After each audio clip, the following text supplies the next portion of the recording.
Shalom and happy Israel's Independence Day. Yom Ha'atzmaut Sameach. This is actually Israel's 70th Independence Day. In Hebrew, independence is Atzmaut. This word Atzmaut is derived from the shoresh, from the root etzem. In Hebrew, the word etzem means bone. When we think of a bone, we have an association with something very strong, with something internal, with something that keeps the structure, with something that enables it to be maintained, to grow upon it, and keep its strength. Actually, in Hebrew, the word strength is otzma. Otzma, again, derived from the same root, etzem, bone. So otzma, strength or power, is derived from the same root. And when someone thinks about the word otzma, it reminds us of being powerful. And the word 70, it is something really very special in the Jewish tradition. It has a very special significance. I will enlighten one aspect of it. When our patriarch, Jacob, and his family, his 12 sons, their families, they went to Egypt. There were 70 members of that big family.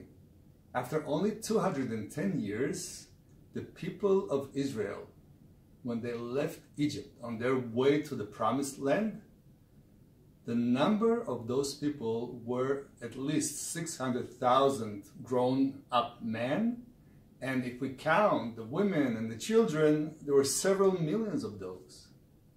So in 210 years, our people were able to multiply from 70 to several millions. Last week, we commemorated the Holocaust. The Jewish people, when the population was registered, we had over 16 million people before the Holocaust.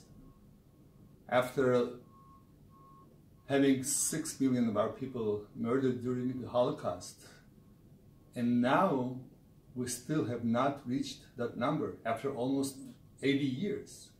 We're now 15 million and something Jewish people around the world. While our neighbors, some of the neighbors quadrupled their population.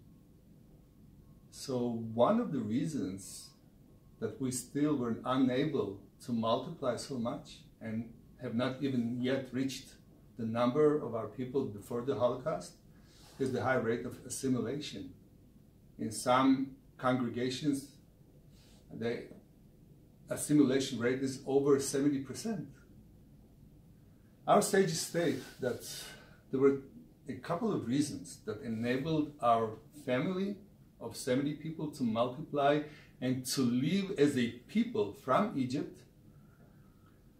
The main reasons were they remembered their names, their Hebrew names, and they maintained their Hebrew tongue, their Hebrew language. I remember growing up in Russia. My name was Leonid. I had this Russian name, but I always knew I had a Hebrew name. And I always knew we had our own language. At that time, to me, it was Yiddish. In Israel, it of course became Hebrew. So I think if we want to have our Jewish continuity, if we want to maintain our strength, our independence, our atzmaut, and our unity, let's remember our Hebrew names and let's connect to each other with our Hebrew language. Do you remember your Hebrew name? Do you know your Hebrew name? Do you keep your Hebrew alive? Let's do it. Yom Ha'atzmaut Sameach. A happy 70th Israel's Independence Day.